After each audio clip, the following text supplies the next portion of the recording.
Hi, I'm Anna Winter. Do you love listening to Low Profile? There are several ways you can support this show.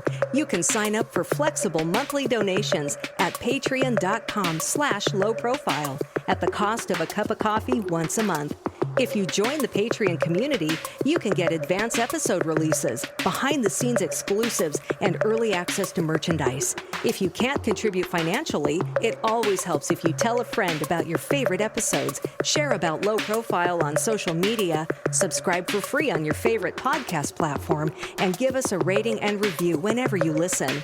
Low Profile also receives in-kind support thanks to these independent Olympia businesses: San Francisco Street Bakery, Schwartz's Deli, Rainy Day Records, Old School Pizzeria, and Schurler Easy Premium Shitty American Lager from Three Magnets Brewing Company. And most of all, thanks to you, the listener, for tuning in. Now, let's get to today's show.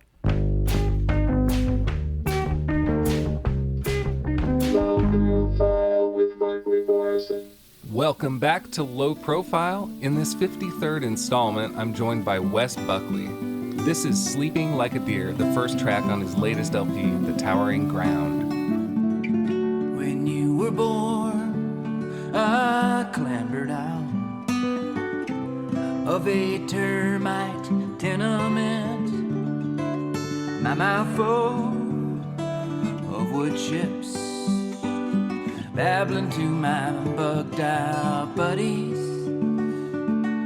waiting for the axe to fall, wishing I'd been raised in a pear tree, in a stable, nuclear family, with flowers at the table.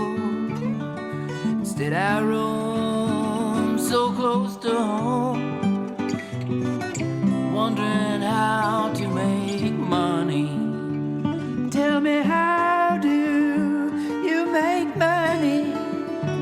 Show me how you make it fat.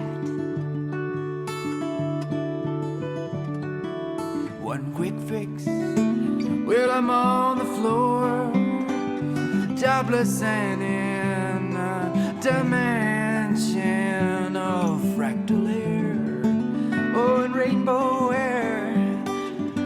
Stick me with that brown maple syrup, I'll sing Yankee Doodle and Yankee Dawn.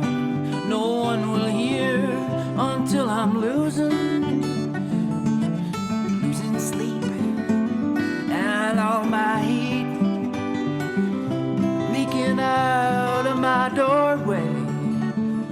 Tell me, how do you keep clean? Show me love on streets so mean. I don't want to give too much away, so let's get to it. Wes Buckley spoke with me from his studio in Western Massachusetts. We just heard Sleeping Like a Deer, which is the first song off of The Towering Ground, which is at the time of this recording, latest LP from Wes Buckley. And I've got Wes on the line. How you doing, Wes? Doing great, yeah. Thank you very much for the invitation. I'm in the midst of a cold snap up here in Western Massachusetts, and looking at -6 plus whatever the wind chill factor is this evening, but all is good. I'm down in my my studio, which is in the lower level here, and I have my knit beanie on and my house slippers, and Likewise. hitting up this chaga tea. You get into the mushroom teas at all? No, not too much. I do have a friend who's offered me some before, and I've had it, but it's not a staple in my kitchen. Mm-hmm. I've been getting into it. It's enjoyable. So yeah, I'm sitting in the zone where that last record was made. Cool. And yep. Are you from there originally, or where'd you grow up? Yeah, I am from this area. I generally have lived in this area. I grew up in Pittsfield, Massachusetts, just a small town, city on the New York border. It's about less than an hour east of Albany, New York. Oh, okay. And Yeah. and you grew up in music, right? You had a musical family, and that's my understanding. I did a little bit of digging. Yeah. Like your dad and your grandpa. Are your dad and grandpa Jeff Buckley and Tim Buckley, or? No, but coincidentally, my father's name was Jeff Buckley. He just spelled it with a G, so he's other Jeff Buckley. Oh, see, but those crystals I bought are paying off. exactly. Yeah, and he was a musician. We weren't really in touch, but I did when he passed away. I inherited some of his gear and stuff. And knew of him being a musician, and the mystery and the allure of it definitely brought me in, and then from there it was kind of my own thing. But my grandfather was a tenor sax man, and he played a lot too. Did you know him? I did know him, yeah, and I know a lot of his. He ran ran away one time and joined the sax player was out one night for Stan Kenton's band, and he snuck in and he played one gig with him. That's one of his favorite tales to tell. Which, man, that must have been a night, you know. Yeah. That's an instant legacy. Yeah, exactly. But he. He played horn, played clarinet, and did some little bit of composing and stuff. But he kind of was caught up in World War II, and after that, he had like a big band prior to, and the story goes that I guess only 4 or 5 of them came back, and he just kind of didn't play much after that. He did some singing. He played in this giant barbershop quartet called the Housatonics. And they did like R. Lee, those old timey tunes, but not much horn. But yeah, musical nonetheless, Right on. So, so what about that song that you led the album off with? It's got a very like haunting quality, and it seems like I don't know what standpoint you wrote that from. But it's kind of chilling, and sounds like it comes from experience or experience you've observed, or I'm not sure. What it puts me in a state, and I think it's a great way to kick the album off. Oh, thank you. Yeah, I'm a big fan of making a full record and having it be a world that you kind of enter into pretty immediately. So I'm glad it had that effect on you. That one is, I guess my read on that one is like an account of that, one of the epidemics that I think a lot of America is facing right now is like the opioid epidemic. Mm-hmm. And that's like I don't have any substance use disorder related to opioids, but loved ones do, and so that is like a observational account of that. Walk my walk into the grave, sideways thinking, shadows hide. Hear my yawp, oh my bitter bark. I'm topless and my pants are sliding. Fathom me or kick my face for lying down in your forest. Orange needles coat the dirt. There where my girl is twisting, I'm sleeping like a deer in a midnight clear.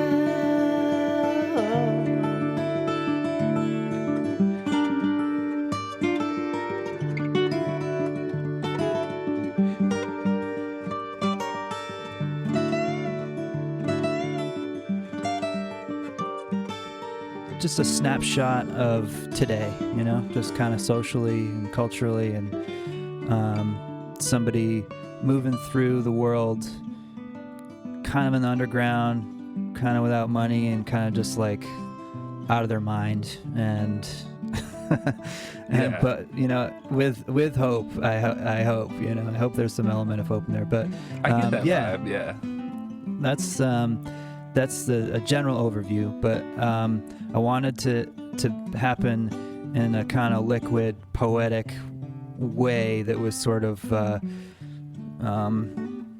splashes of just like throwing Polaroids around kind of feel, Sure, of this person's state or predicament, Yeah, very much. So I hope that it can. I think it can. I think people could relate to that if they have that experience, But it is also of a personal one for me too. Yeah. Sure. I thought that the Towering Ground was just right off the bat noticeably a lot more stripped down than most of your previous work, and it's still very vivid. But previously there was a lot more layers going on, I think, and you do have multiple guitars throughout, but it's mostly a guitar record. And was that like a COVID thing, or just a thing you needed to do? Or it was a COVID thing. It was recorded in April of 2020, and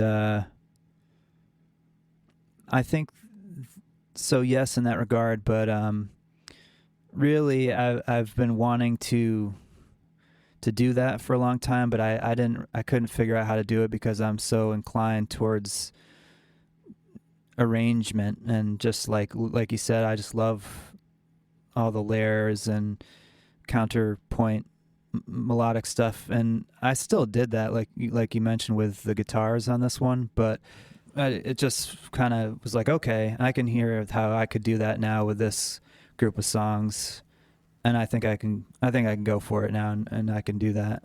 I've wanted to do it for a while, and I tried it before. There are a couple records floating out there that are just like an acoustic guitar thing, but I think I finally kind of got there. Well, that's nice. It gives the songs some room to breathe, which is refreshing. Yeah. And it's the first one that's come out as an LP, is that right? Yes. That's the first of my tunes and as a full-length form like that. I've been on other vinyl releases, but not like a full-length Wes Buckley thing. So that was a result of the around here. There's our cherished record store in North Adams, Mass, which is where Mass Mocha is, and there's some like the Solid Sound Festival and stuff is up there. There's Culture a Center, yeah, exactly. There's a record store, Bell Tower Records, and other Wes and his wife Andrea created a small label out of the store, and this was the first release from that label, called 500,000 Records. Great title for a label. Yeah. That's yeah. Cool. And since that came out, I assume you probably haven't toured, but you did have a baby, which would also prevent you from touring, pandemic aside. Yes, sir. So how's fatherhood going? Is this your first? It's our first, yeah. And it's going great. I mean, it's been amazing. And haven't been touring though, but have been doing finishing up basics for another record with a full band, kind of back to the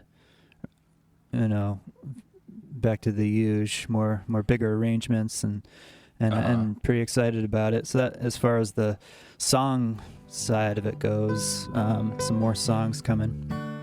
Yeah. Nice. Mount Santo looms out the window of my kitchen, out the window of my belly button womb. I will be ill no more, not my children, not my more. Someone teach me how to grow.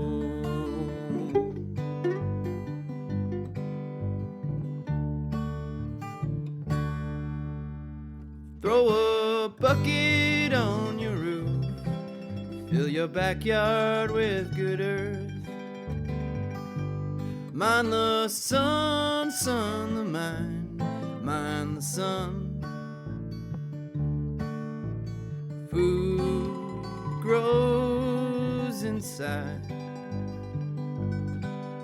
like the screens, like the signs.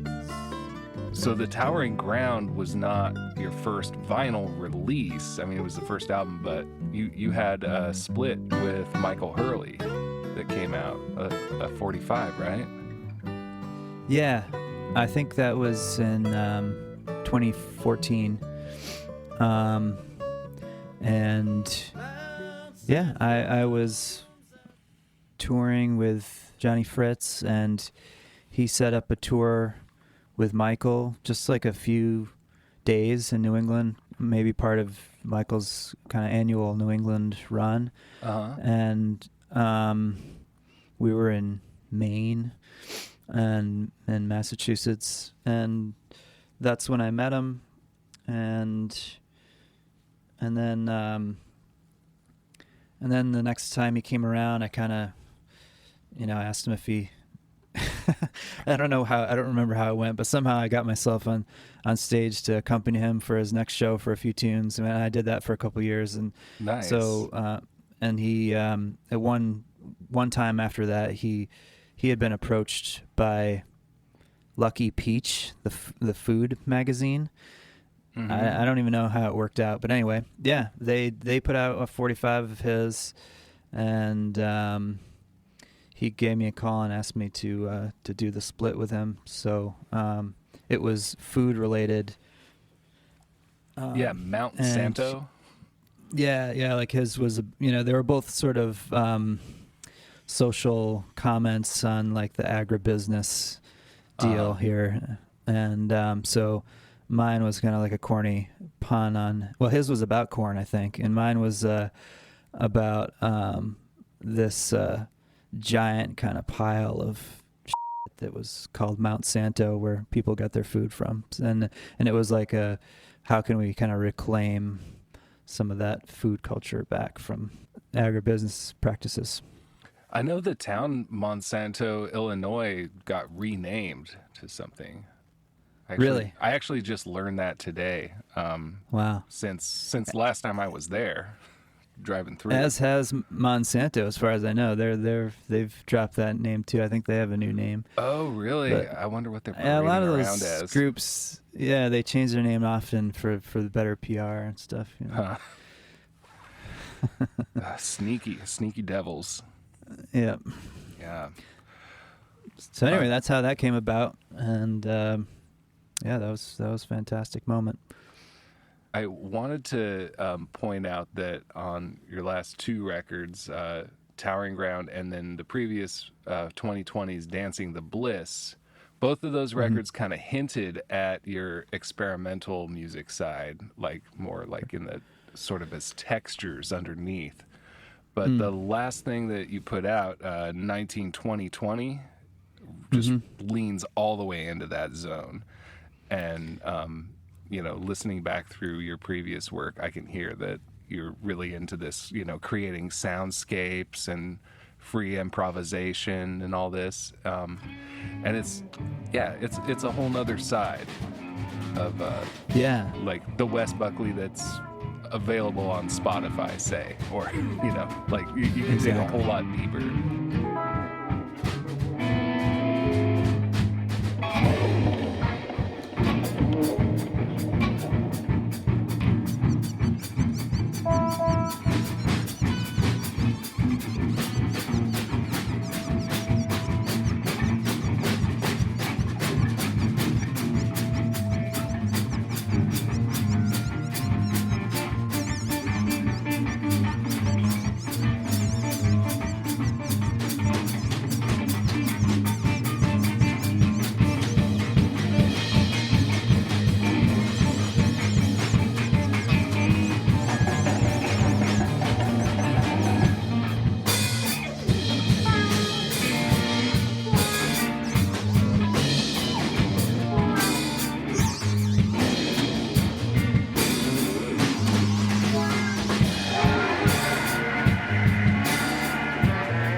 What's your relationship with experimental music?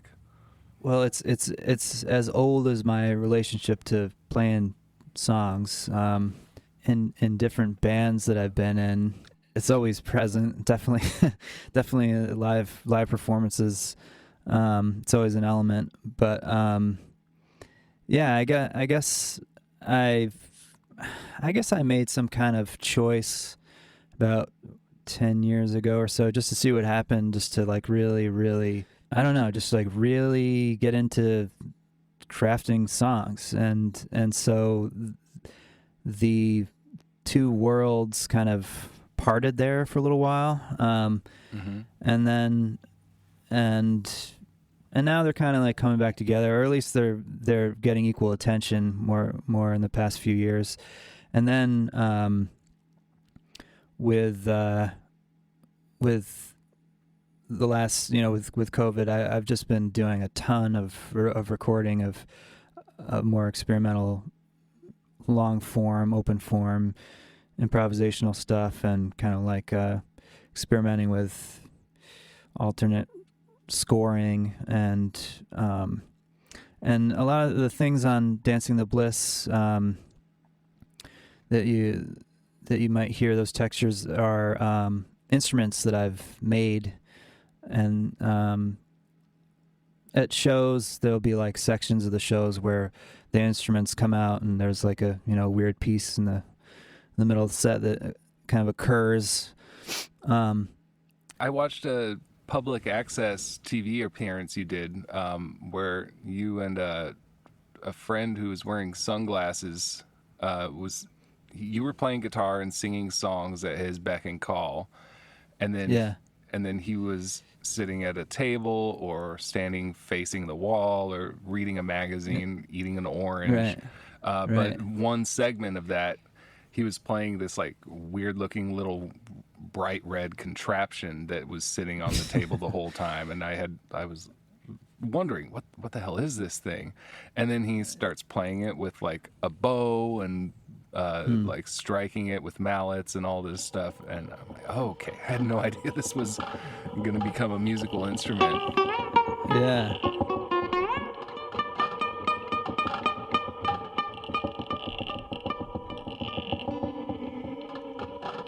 I'm assuming that's one of yours. Yeah, that's the borscht. The borscht. I love it. The borscht. I Yeah, just it's ate some red. borscht the other night. Yeah. No way. Yeah, man. So it's here's dad joke number whatever of the night, but it's red and it makes beats, so I named it the borscht. And that followed the pizza. That was the first one, like circular kind of one that I made. And then I've done some cigar box guitars, and then I've done one has a skull. It's like an old dulcimer that became a body. That one was like a human form. And so yeah, there's a bunch of them, and those have been percolating for a few years, and that's kind of like now culminating in a project that I'm calling Free Agent, which is now I'm kind of putting a name to the more experimental stuff and just having like a place for it. So Free Agent is like, it has like 3 stations. One is the face, where there's like a harmonica holder, and instead of a harmonica in it, it's a little wooden block with holes drilled in it that fit different things, like a saxophone mouthpiece and a little whistle and all this stuff. And that's going through a mic with weird pedals. And then in the hands is the other station, and that's one of the homemade instruments through a bunch of weird pedals. And then at my feet is something more akin to the borscht, but it's like a old Coke bottle crate turned upside down with different stuff attached to it and a pickup, and that's I can tap on it, and I'm actually playing it with my feet. So all 3 of those things, those 3 stations are happening at one time, creating what you alluded to before, like more of like a sonic journey. And it's a little world. Yeah, and Texture. Really texture thing, yeah. And so I'm enjoying that, and that's kind of being paired with the band that I'm playing in, mirroring my two-prong approach of songs and weirdness. And so we're a band that plays songs, but also we've spent the past few months doing these long improvisations and recording them. And that group is called Vaguely Pagan. And so that stuff's going to be coming out on this label too. It's called Condiment Records. So now I've kind of have a place for all that music, and I'm sure they'll still be merged and everything, but feeling excited about it having its own thing too. I couldn't really find a lot of your music online, like Bandcamp and other platforms, but I saw evidence that things existed. I jokingly wrote to you that I'd like to hear your like stoner metal band from high school. Yeah. And I didn't exactly get that specifically, but you were in a project called Dick Heaven that almost like kind of went in that direction. Absolutely. Yeah.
That turned into a band, but that started out as a solo thing in New York City, and did that for a few years. That was like a 4-track recording thing that I did that was kind of electro and really darkly psychedelic, and I used like a sampler, like a Roland SP404 sampler for the arrangements on a lot of that.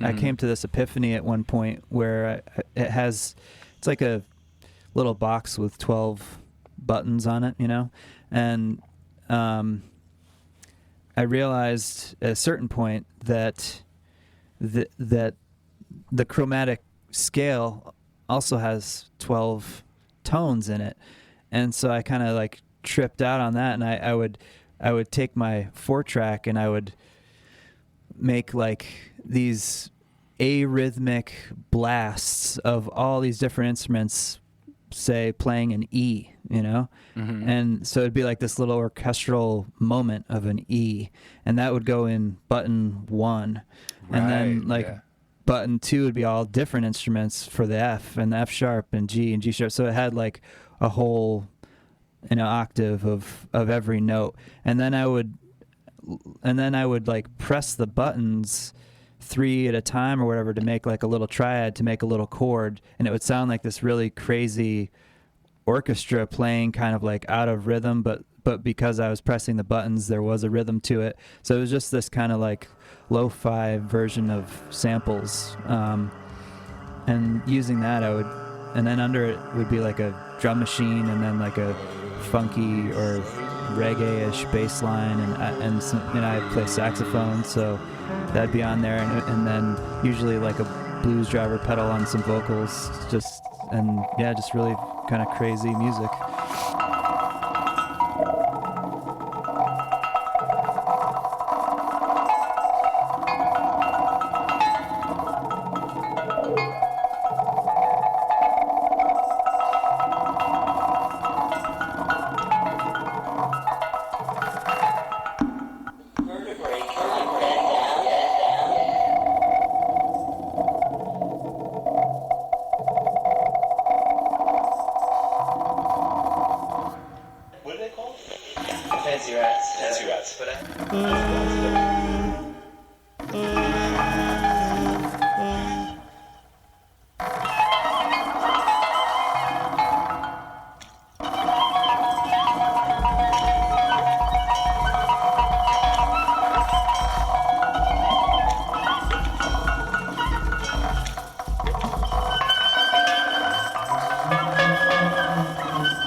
But the Dick Heaven part was meant to be more like a.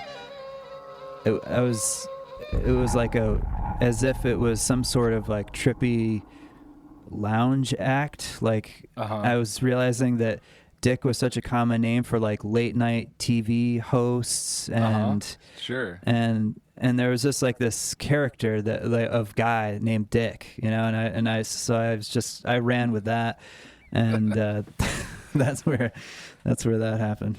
That's relatable. I will absolutely edit this out, but when I lived in the Mojave Desert, I had a band called Airplanes, and which we lived in Lancaster, which is in LA County, and it's only an hour's drive to like, you know, proper LA or Hollywood or anything, but it's out in the boonies, and nobody respected us, or the desert just didn't get it was if we had been from like an hour further away, like said we were from Bakersfield, we would have been able to get LA gigs. But since we were like just a little bit out of reach, we had so much hell getting concerts in like LA proper. So I decided that we were going to hire a manager, which was my alter ego, Dick MacArthur. Yep. There you go. And Dick MacArthur would call up, you know, the Knitting Factory and Spaceland and all the LA spots and just be like, yeah, my boys, the Airplanes, they're going to be on that gig with Guided by Voices coming up in a couple months. And I just wanted to check in and like make sure you get their rider and everything. I'm like, I wasn't aware. I mean, I think it only worked one time, just like, and it was something like filling a blank date that they probably would have given me anyway. But yeah, that's great. I relate to the Dick persona. Like it's something to embody for sure. Yeah, totally. That's great. Didn't you also play alto sax in a funk band? Yeah, that was around the same time.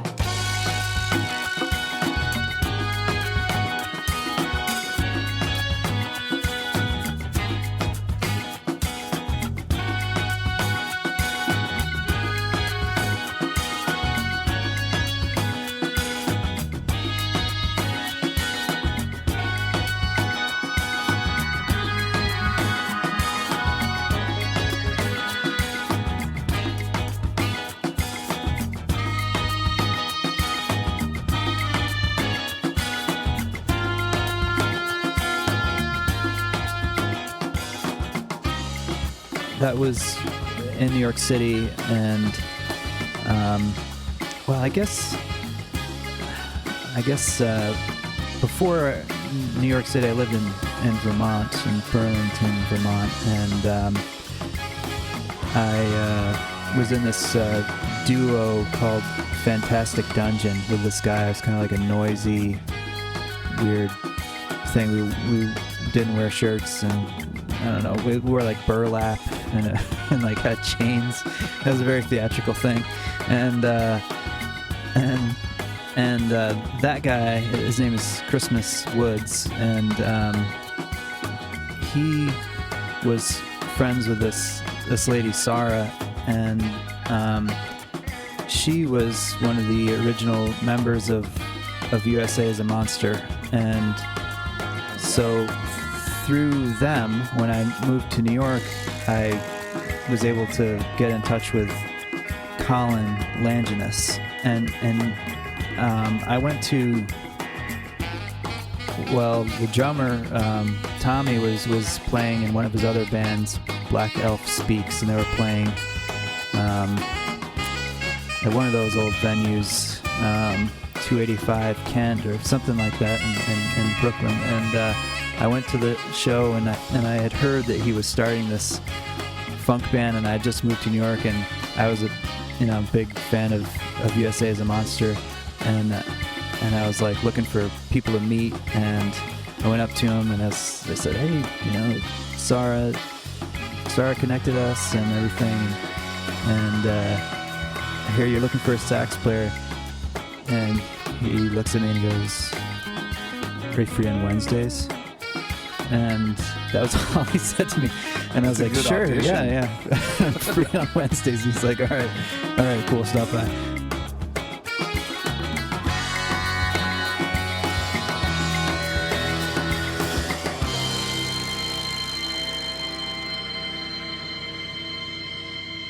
It was this wild group of guys, 10 or 11 of us, and it was like a alto sax, trombone, oboe,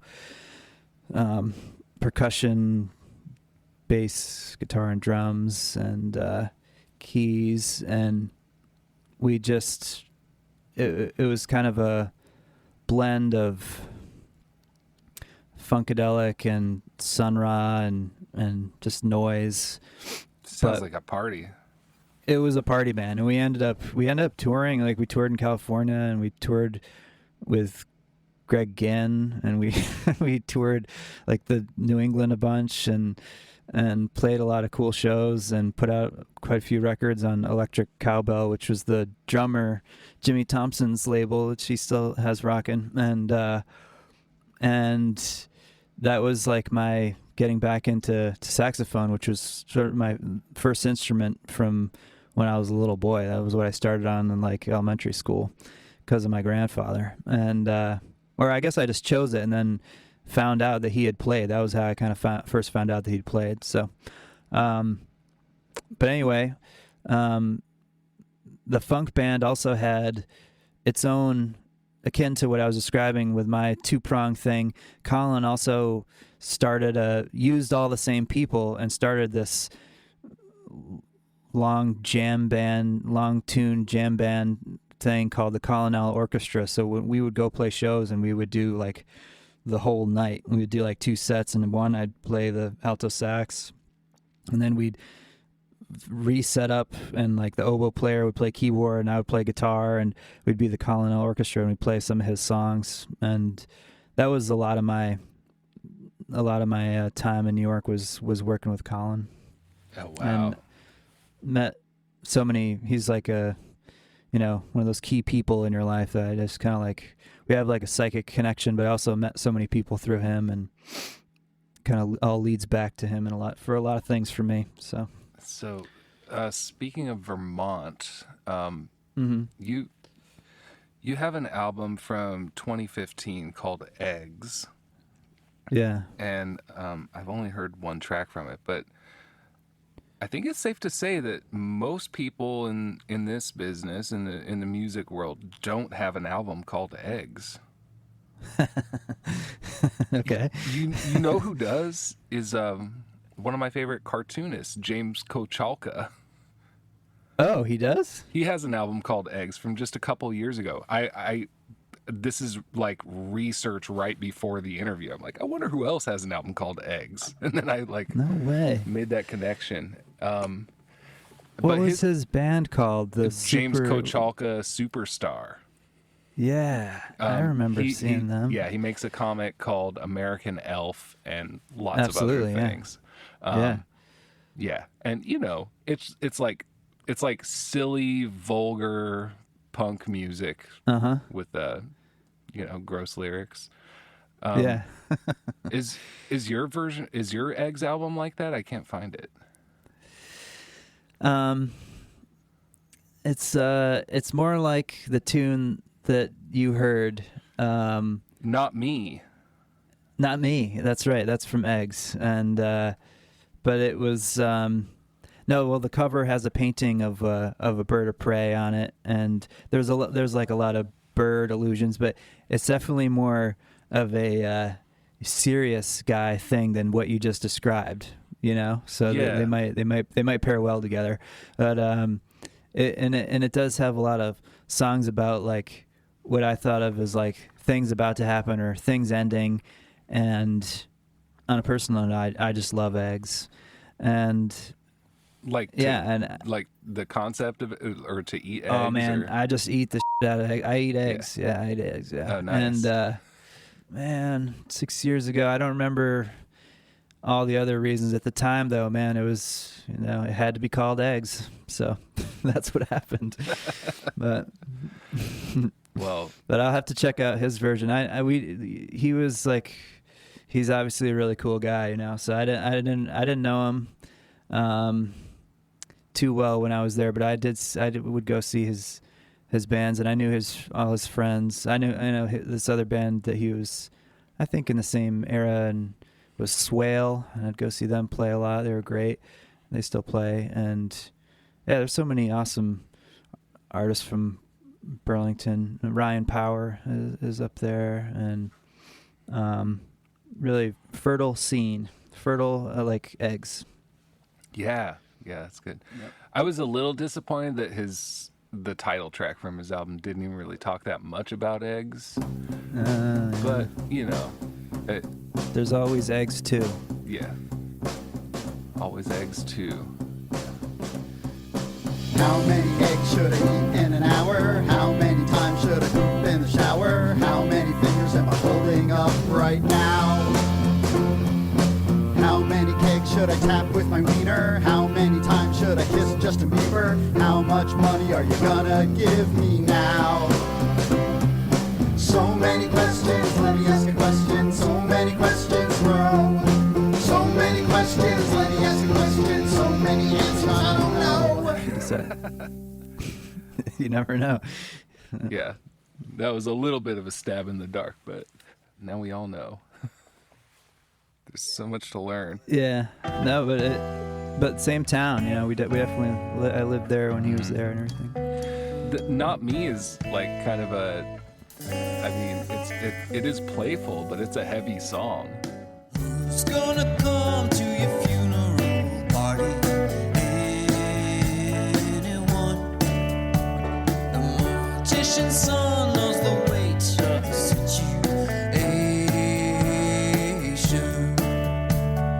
Who's gonna stand at your grave that day, looking down on you? Not me, said the piper. Not me, the ex-wife. Not me, said the son who already lost his life. Who's gonna hear your words for the last time? Who's gonna cherish photos from your prime? The junk man has more old photos than stars in the sky. Who's gonna tell you stories and say, yeah, those are mine? Not me, said the paper. Not me, said the book. Not me, said the nurse with the belly that shook.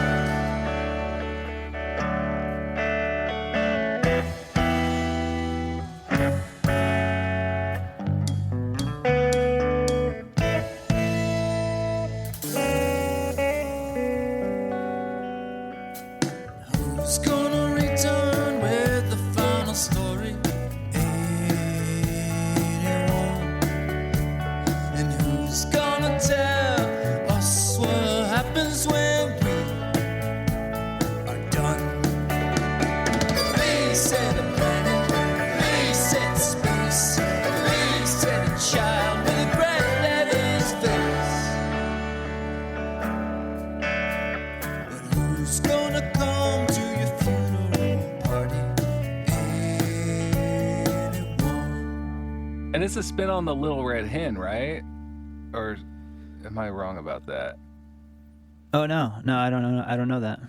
Oh, it's like the old folk tale about like who's gonna help me, like, you know, plant the grains I need to make this bread or whatever. And the Oh, little right, red hen goes right. around and everyone's like, not I, not I.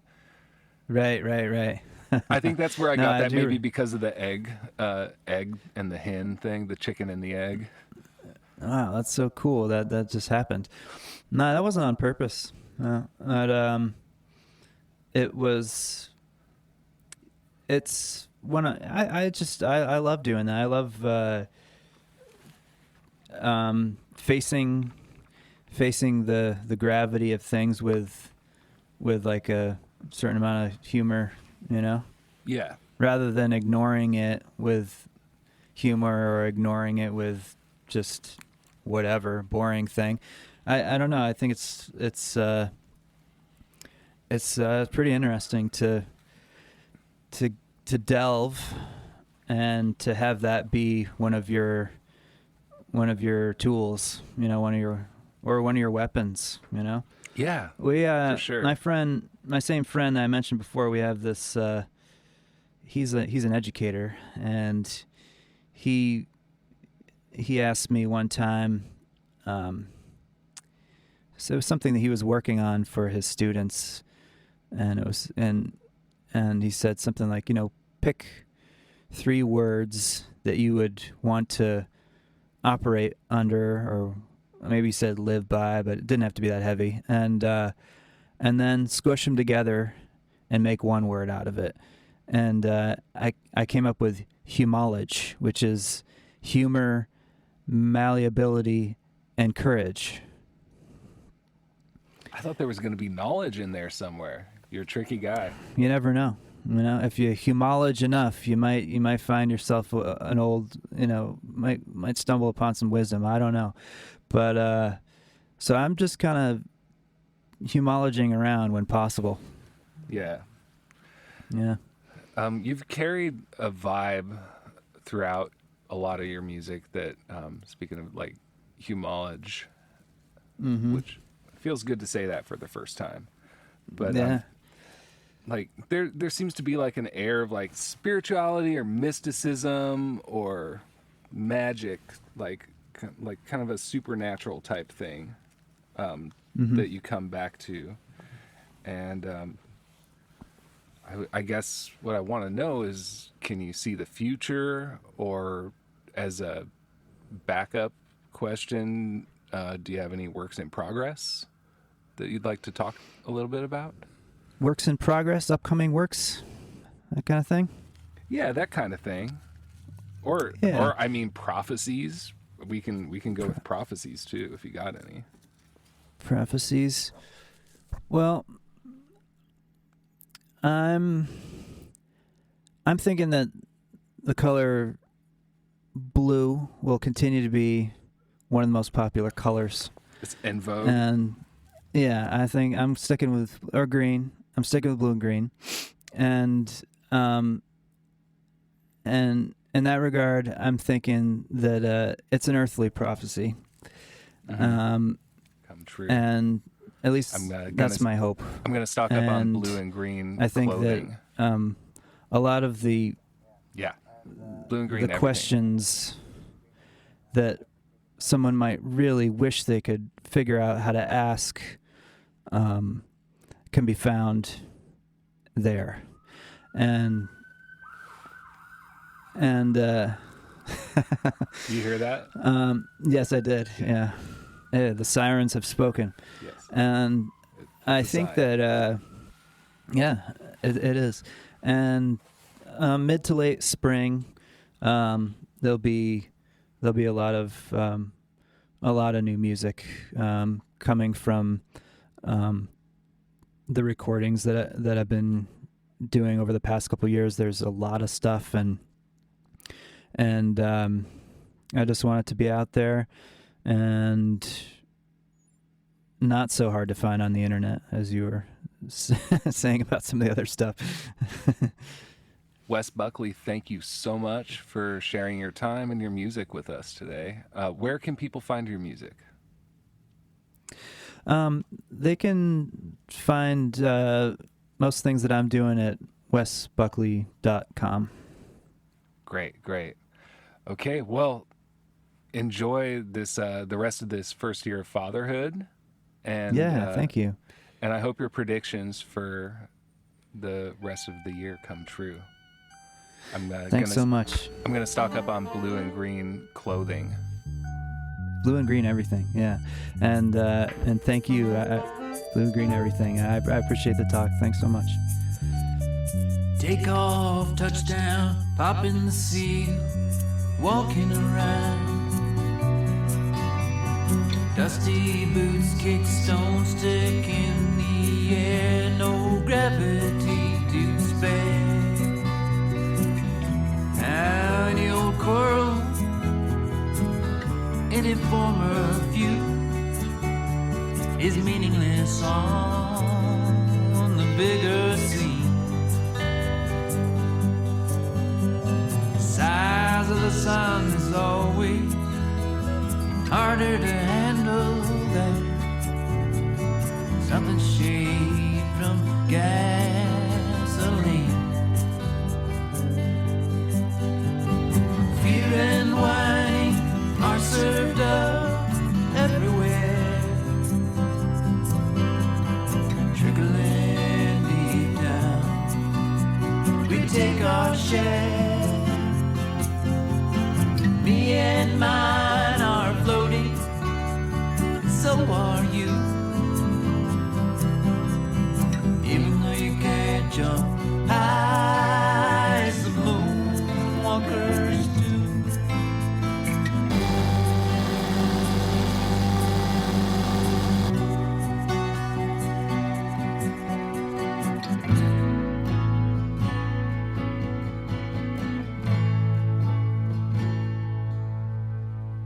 Maybe you will limp and your dog will surely die. You might move for work to a place without blue sky. Complaints feel too good to be true. When the day is done, smokes are too. Complaints upon a stone, twirling in the void. Might as well be brave for that big asteroid. Fear and whining are served up everywhere, trickling deep down. We take our share. Me and mine are floating, so are you.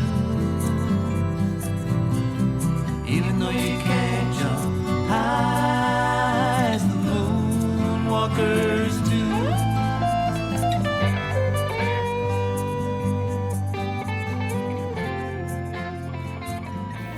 Hey, thanks for listening to Low Profile featuring the artist Wes Buckley. You can find more about this episode and Wes's music on our website. That's at lowprofilepodcast.com. And you can also find the show's complete archive there as well. Also, special thanks to Nathan Burko Gibson, who painted the portrait for this episode. And if you like this program, shoot me an email. I'm at lowprofilemarkley@gmail.com. All right, catch you next time.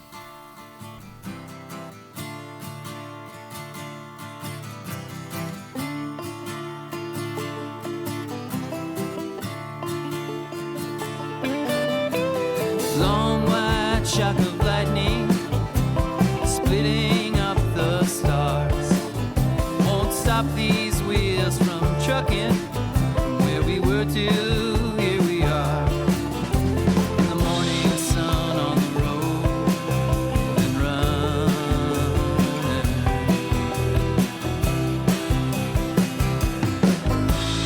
Radio is my friend. I'm talking right back. I'm singing along. Then the old man reads the facts. He says the earth is flat, the war is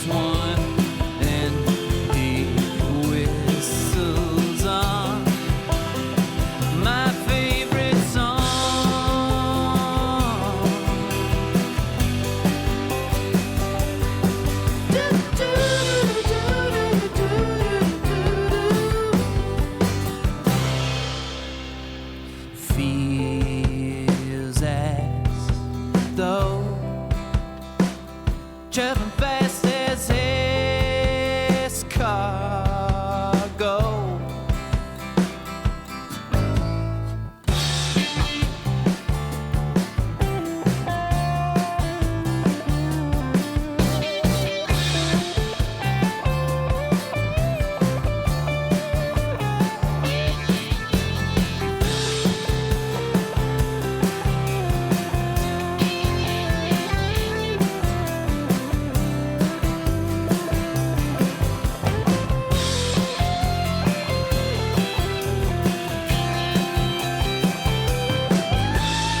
Someone